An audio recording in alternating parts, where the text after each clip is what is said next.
שלום לכל בעלי הגוסקאי S2.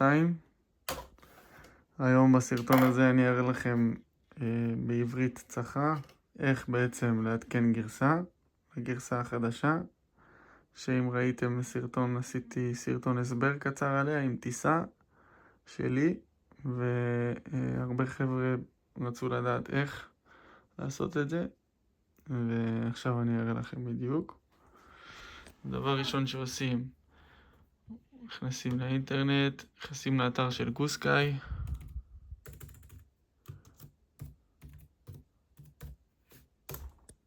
מחפשים גוסקאי, נכנסים לאתר. כנראה הוא לא ייתן לכם להיכנס לאתר, לי הוא נתן כי כבר אישרתי לו. יש פעמים שהוא כותב שכאילו חיבור לא מאובטח או משהו כזה, וצריך פשוט לאשר לו ואז זה מכניס אתכם לאתר. למה זה מתורגם? אוקיי. עכשיו, הולכים בעצם לסרוויס כאן. יש שתי קבצים שצריך להוריד. בעצם הקובץ הראשון זה הקובץ הזה, Flight Control Upgrade S2 FC, עם ה-Express LRS בסוף. קובץ אחד שמורידים אותו פה, Download Files.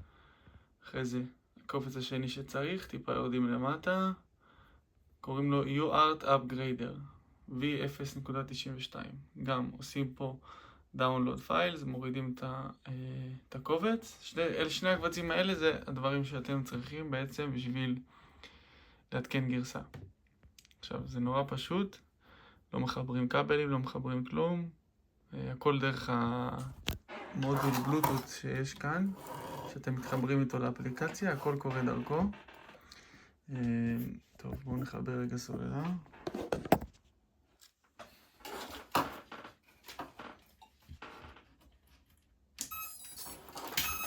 ככה, מחברים את המסוק,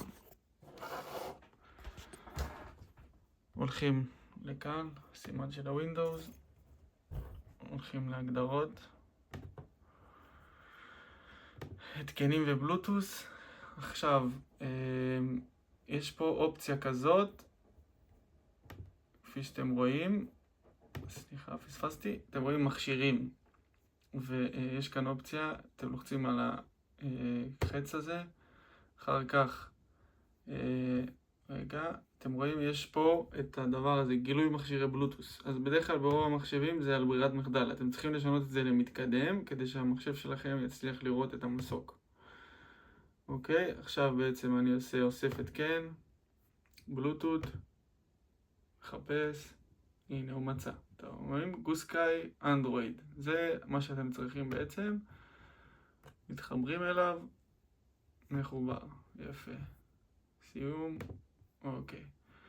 עכשיו, בעצם מה שאני רוצה לעשות כאן זה לראות באיזה קום אני משדר למסוק בבלוטוס. אז אני נכנס רגע. בואו נראה, אני צריך להיזכר איפה זה.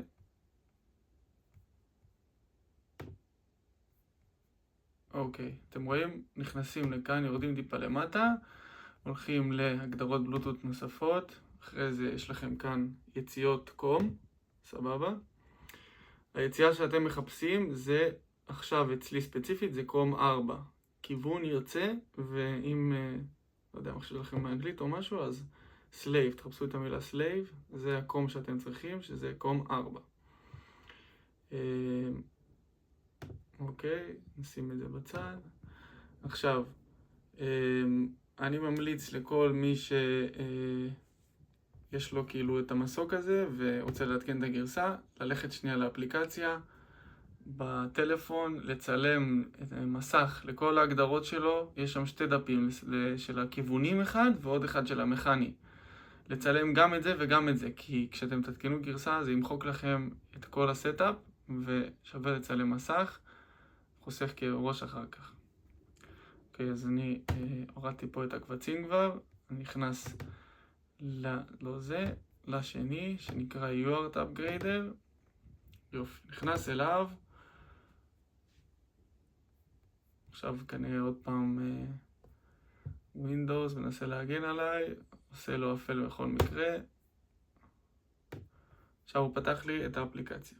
אוקיי, עכשיו מה שאני צריך לעשות זה בעצם לבחור את הקום שאז חיפשנו וראינו שזה קום 4, הסלייב היוצא קום 4. לוחץ קום 4, אוקיי, קום פורט אופנד, עכשיו עושה choose file.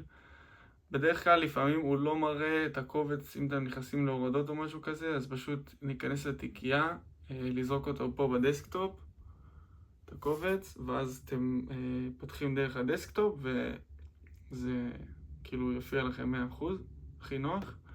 לוחץ עליו, עושה open, אוקיי.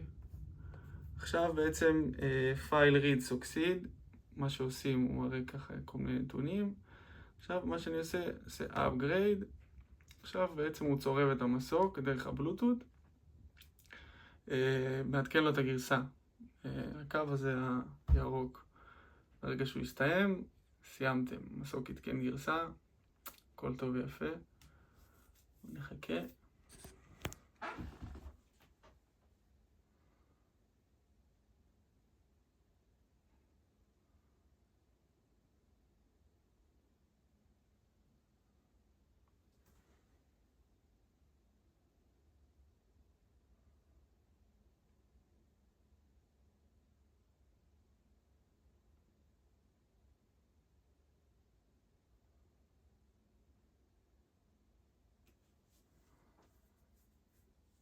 מעולה. עכשיו כותב לכם upgrade succeed, unplug cable now.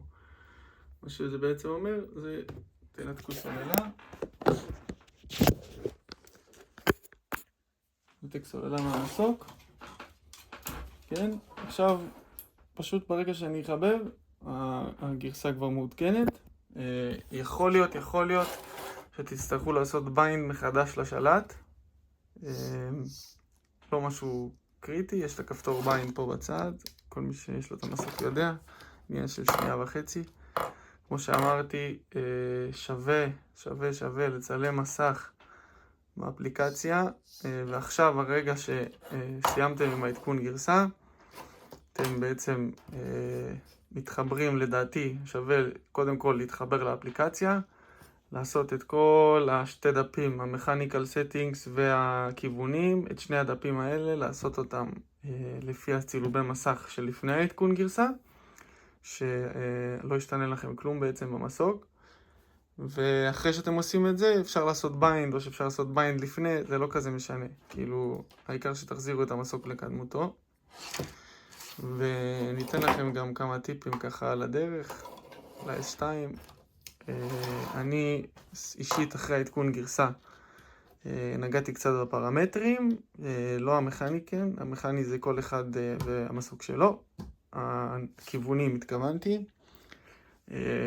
אג'ייל כמובן זה תלוי בכם, כמה אתם רוצים שהמסוק יהיה חריף. אג'ייל אני על 90. אחרי זה יש את הגיינים, גיין נגיד ראש אלווייטור ורול וראדר, נכון? אז בעצם את הגיין של הזנב אני העליתי ל-100, הוא מגיע ל-70 לדעתי, העליתי אותו ל-100. הזנב פלס, לא זז, לא כלום, גם על 50 הטסתי לפני והוא היה פגז, אבל העליתי ל-100 ואין רעידות, אין כלום, אפילו יותר טוב. אז תלוי בסלד שאתם מטיסים, נגיד אם אתם מטיסים בסלד גבוה, הייתי מוריד, אני נגיד ברול ובאלווייטור, אני בגיין על 30, הורדתי מ-50 ל-30 כי ראיתי שהמסוק קצת רועד. אחרי העדכון גרסה בסלד שהוא יחסית גבוה, וששמתי 30 זה היה מדהים פשוט, זה המספר שהייתי צריך. עכשיו, ככל שאתם מטיסים סלד יותר נמוך, אז שווה לשים נגיד בין 40 ל-50, אולי 35. תנסו, פשוט תהיו עם הטלפון ביד. כל פעם שאתם יורדים מטיסה, לא מתאים לכם, תחברו שנייה לבלוטוס, תורידו. זה עניין של כמה שניות, באמת. בספיד אני לא נוגע, אלא אם כן אתם רוצים שהזנב יסתבסב טיפה יותר מהר, אז אתם יכולים לגעת בספיד. וזהו. מקווה שכולם הבינו, ואני מחכה לחבר'ה שיגידו איך באמת העדכון גרסה הזה עשה להם את המסוק, כי אני באמת מאוד הופתעתי לטובה, שינה מאוד המסוק, אז אני מחכה שתגידו לי גם אתם, אם אתם מבסוטים, תעדכנו אותי, אני אשמח לדעת, ויאללה, תהנו.